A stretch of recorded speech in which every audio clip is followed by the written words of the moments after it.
Olá, amigos.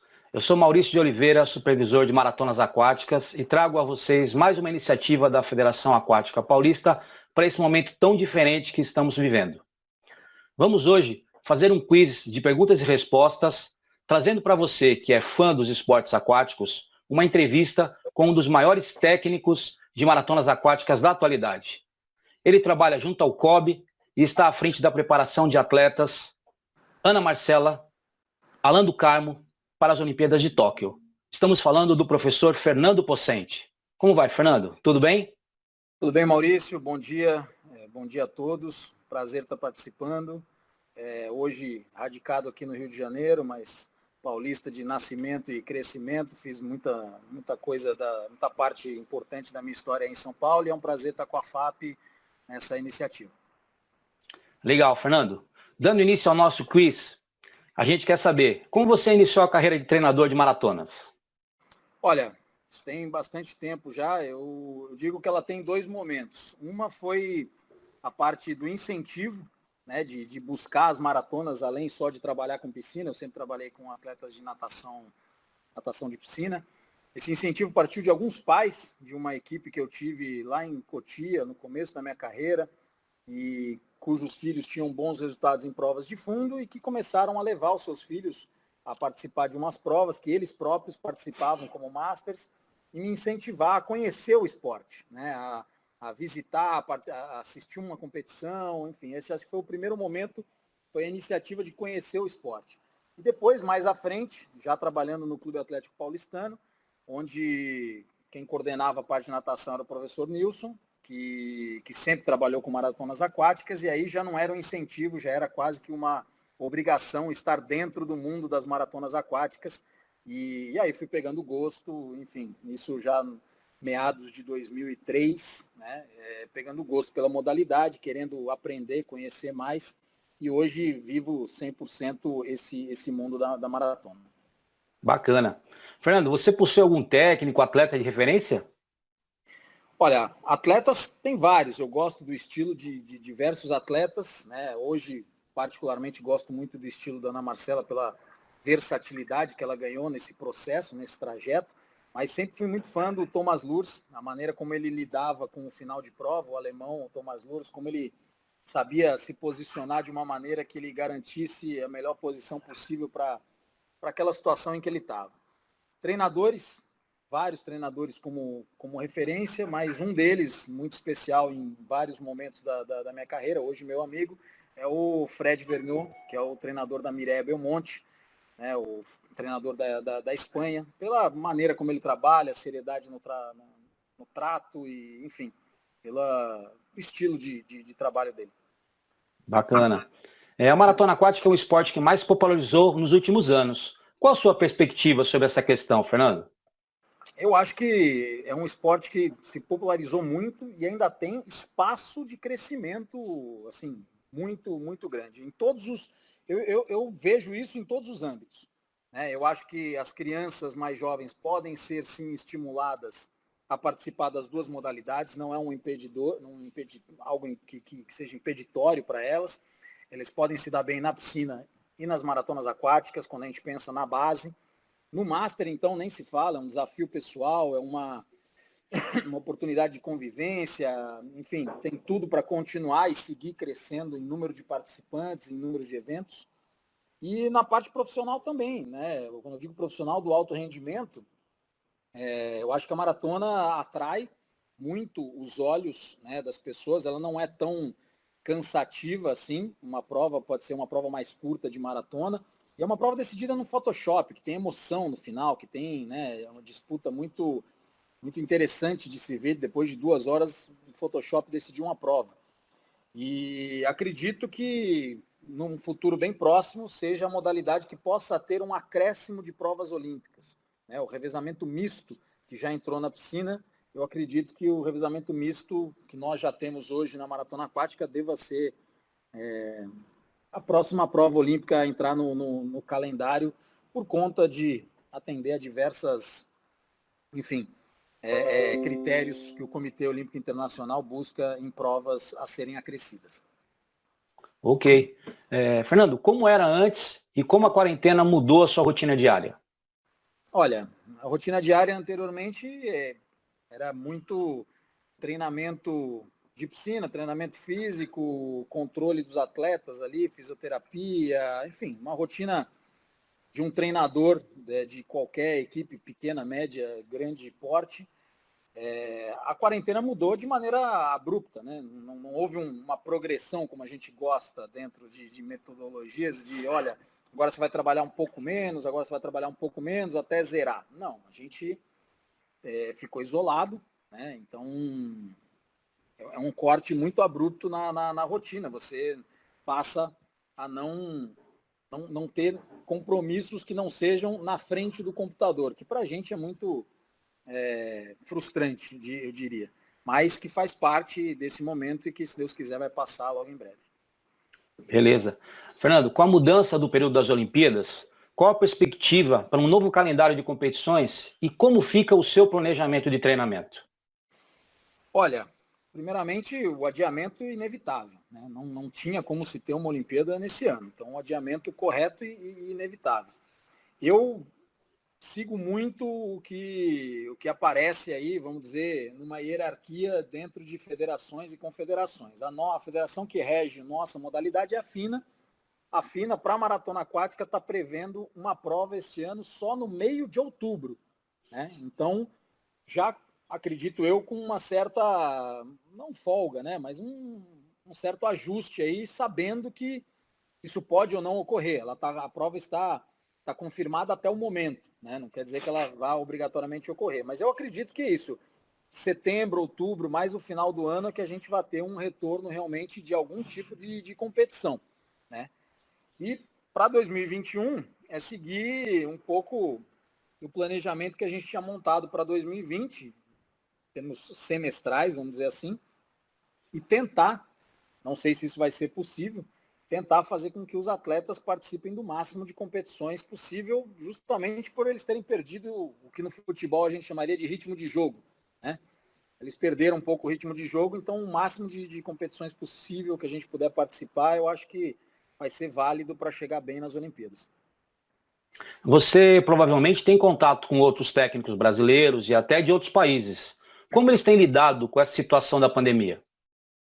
Olha, aí entra uma questão muito delicada, né? Porque realmente a pandemia ela é uma situação mundial, mas que impactou os países de maneira diferente, né? Então a gente tem desde o próprio Fred Vergou, que eu acabei de citar, ficando aí 9, 10 semanas com a Mireia fora d'água, né? As piscinas fechadas na Espanha por mais de 2 meses. E você tem treinadores, por exemplo, como da Alemanha, que tiveram um período de 3, 4 semanas fora d'água e já puderam progressivamente ir retornando, pelo menos com os atletas principais, né? Então, essa diferença do momento do retorno é o que vai dar realmente essa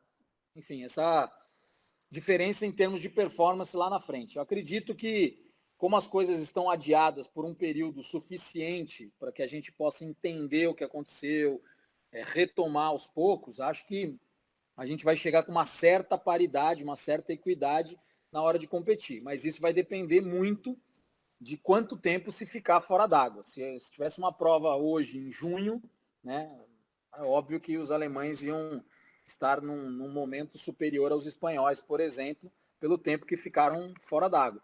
Então, é aguardar e torcer para que o nosso tempo aqui no Brasil seja o menor possível. Sim. Ainda por essa vertente, Fernando, os aspectos físicos e psicológicos provavelmente vão ser comprometidos com esse recesso de atividades e treinos. Qual será mais difícil de lidar ou de recuperar? Eu acredito que sejam momentos diferentes, Maurício. Eu acho que durante a pandemia, o aspecto psicológico tem que ser levado em consideração, muito em consideração, né? Eu até citei numa live que eu fiz da CBDA que os atletas tinham normalmente contato com a psicóloga uma vez a cada 15 dias. E que durante a pandemia eles estavam tendo contato quase que 2 vezes por semana, né? Então a frequência com que isso tem que ser cuidado e tratado na parte psicológica durante a pandemia, ela tem que ser uma frequência, uma incidência maior, porque realmente é uma situação nova que tira todo mundo, não só da zona de conforto, mas tira todo mundo da ideia que nós tínhamos de como funcionavam as coisas. Né? Então, acho que o aspecto psicológico é muito importante no durante.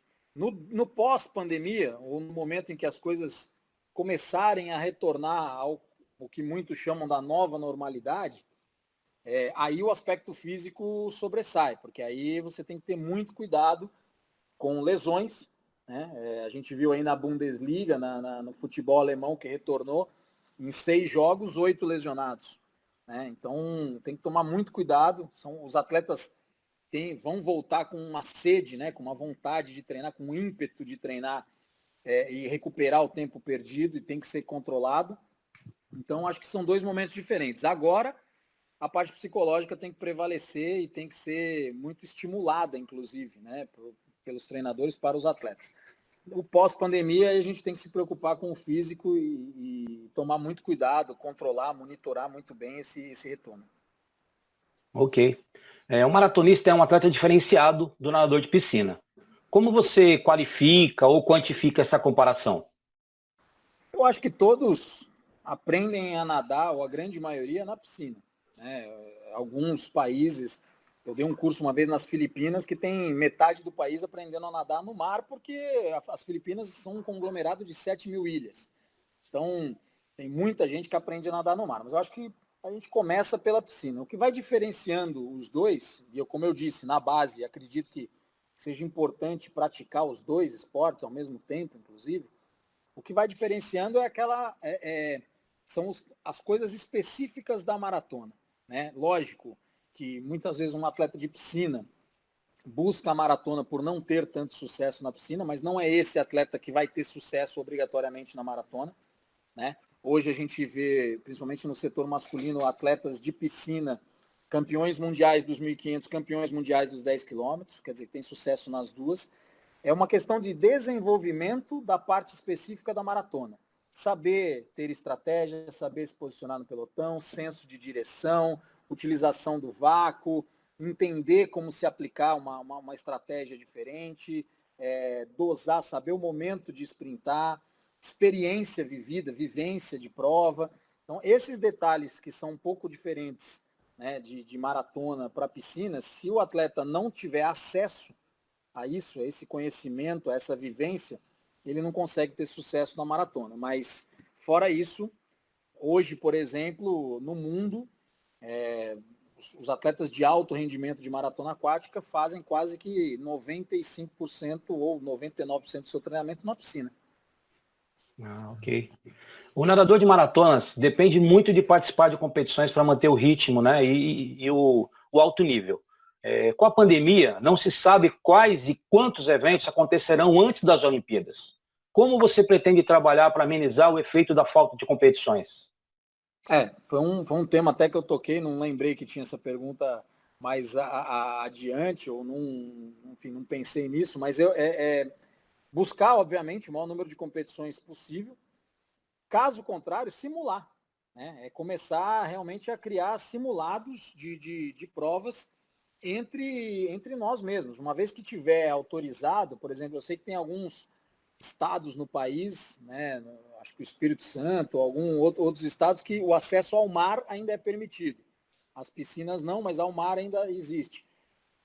O dia que esse acesso for liberado, ou que a gente estiver numa situação um pouco melhor, simular, convidar outros atletas, outros clubes a fazer um simulado de prova, para tentar colocá-los, lógico que não é a mesma coisa, não é o mesmo pace, o mesmo ritmo, a mesma intensidade, nem mesmo a mesma competitividade, mas é uma estratégia para o pós-pandemia. Ok. É sabido que nem todos os nadadores conseguem treinar especificamente em águas abertas.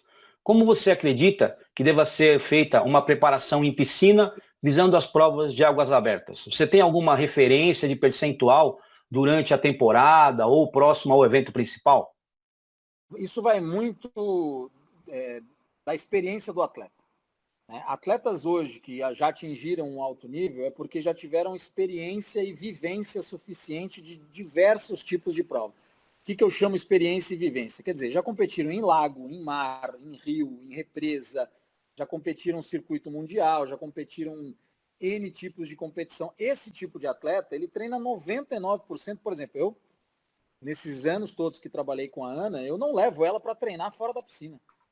Por quê? Porque se eu quisesse que ela treinasse fora da piscina, eu inscreveria ela numa etapa de alguma competição, de um circuito do Campeonato Paulista, do Campeonato Brasileiro, de um circuito regional.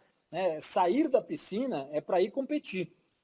Treinar, por melhor que seja o seu relógio, não precisamos citar marcas aqui, por melhor que seja o seu relógio, você nunca vai ter o controle que você tem na piscina. Controle de frequência de braçada, de pace, de ritmo, até de lactato, se você puder tirar o lactato, ou você não tem o controle técnico de número de metros nadados, enfim, é completamente diferente. Uma vez que você tira o controle, você não tem como mensurar a carga aplicada. Então, o teu programa de treino fica um pouco mais comprometido. Por isso que esse tipo de atleta treina 99% na piscina. Lógico, quando a gente pensa na base, em atletas que tiveram menos experiência ou não tem bagagem competitiva suficiente, ou mesmo locais onde não haja uma disponibilidade de provas suficiente para você poder, no final de semana, inscrever aqui ou inscrever ali, esse tipo de atleta tem sim que ter a vivência de águas abertas propriamente dita. Né? E aí eu acredito que seja os finais de semana, né? Até por deslocamento. Né? De repente a pessoa no final de semana conseguir fazer um treino fora da piscina. Né? Então seria numa semana de 8 sessões, uma fora da piscina ou 2 fora da piscina, você já chegaria aí a 12,5%, 25% do que seria o programa fora da piscina. Eu acho mais do que o suficiente, nem precisa ser tanto. Isso já resolveria o problema das viradas, Fernando? Porque a gente entende que nas águas abertas você tem um nado intermitente. E para você treinar em piscina, você fica fazendo várias viradas. E isso vai quebrando o ritmo do nadador também. Existe algum problema com relação a essa questão ou você acha que não? Mais uma vez, depende do nível do atleta que você está falando.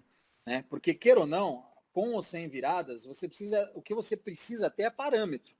Se você tiver parâmetro de controle ou de monitoramento, vou dar um exemplo do alto nível. A Ana treinou nos anos de 2013, 14 e 15, teve resultados excelentes, né? Foi campeã do circuito mundial, campeã mundial treinando 100% em piscina de 25. Né? O clube que estávamos naquela época era um clube que só tinha piscina de 25. Ela treinou os 3 anos em piscina de 25 com resultados expressivos em maratona aquática. Então, não é isso que limita, né? O Ricardo Prado, muitos anos atrás, dizia que atleta bem treinado nada em qualquer piscina. E eu aumento a frase dele de que nada, inclusive em maratona. Né? Porque estando bem treinado, estando dentro de um programa bacana, isso pode seguir. Lógico, quem tem a oportunidade, quem trabalha com a base, quando eu falo base, tá, entenda, não é só a idade. É a base que eu chamo de estar iniciando na maratona aquática, de não ter já aquela bagagem. Pode ser um júnior, por exemplo. O júnior tem um júnior que não está experimentando águas abertas agora. Ele está na base ainda do esporte. Né? Ele não está na base da faixa etária, mas está na base do esporte. E se essa pessoa tem a oportunidade de sair da piscina e treinar nesses locais e conseguir fazer isso numa frequência semanal, de uma vez por semana, por exemplo, ele já vai ter um ganho. Mas não é o ganho só da continuidade do nado. É o ganho também de senso de direção, de todas aquelas outras coisas que eu citei como importantes para a maratona aquática. Ok. Você já trabalhou com nadadores de piscina e agora com nadadores de maratonas aquáticas. Especificamente falando da Ana Marcela e do Alan do Carmo, qual a diferença no dia a dia dos treinos com esses atletas? Olha, nos treinos de piscina e maratona, você diz? Isso. Basicamente, pensando em atleta de piscina, porque eu já trabalhei com atleta de piscina desde o velocista do 50 livre até o fundista do 1500. Graças a Deus tive a oportunidade de passar por todos eles. Sempre tive uma tendência, né, pessoal a gostar mais dos fundistas ou do endurance. Adoro um 400 medley, 200 borboleta. Adoro como treinador, né? Não como atleta quando eu fui, que essa parte eu não gostava. Mas como treinador gosto muito dessas provas, vamos chamar de endurance. Vai? E o que difere muito, né, o treino do maratonista para o treino do atleta de endurance de piscina tem muito a ver com o pace, né? E tem um pouco a ver também com aquilo que você falou do nado contínuo. O que acontece hoje nas provas de maratona aquática é que você tem muita troca de ritmo, né? O fundista que você vai preparar ele para nadar 800, 1500, ele tem que se manter o mais próximo possível do limiar dele, né? E num ritmo constante. Se você assistir uma prova de 1.000, eu costumo dar sempre esse exemplo em todos os cursos que eu dei.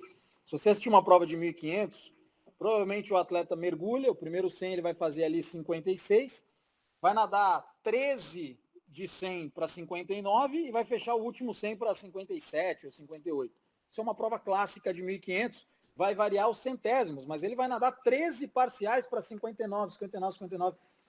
O maratonista, se você pegar alguns cálculos que a FINA consegue agora com os sensores calcular, as meninas estavam nadando a prova de 10 quilômetros num ritmo de 1,12. De repente, cai para 1,7 e fecha para 1,5. E no meio da prova, quando você tem a quebra do pelotão, o pessoal que ficou no segundo pelotão, que estava nadando para 1,7, volta para 1,10. E aí acelera de novo no final. Quer dizer, a variação de ritmo, ela é o tempo todo, porque ela não depende só da sua estratégia. Ela depende da estratégia de todos os participantes que podem tentar colocar em prática, né? Então você tem que estar preparado para trocar, se fosse um carro, né, para passar essa marcha muito rápido, né, de troca de ritmo. Se você não tiver treinado para isso, e aí mora a grande diferença do treinamento, se você não tiver preparado para fazer isso, não tiver experimentado isso muito durante os treinamentos, descanso ativo, né? Você não solta, você diminui o ritmo, mas não solta, enfim.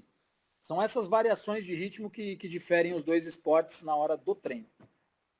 Ok. Fernando, tivemos a Poliana como uma das melhores do mundo. Agora, Ana Marcela é a nossa referência mundial. Você vê algum ou alguma nadadora no Brasil que possa chegar no mesmo nível no futuro próximo? Maurício me conhece há muito tempo. Com imensa tristeza, eu sou obrigado a dizer que não.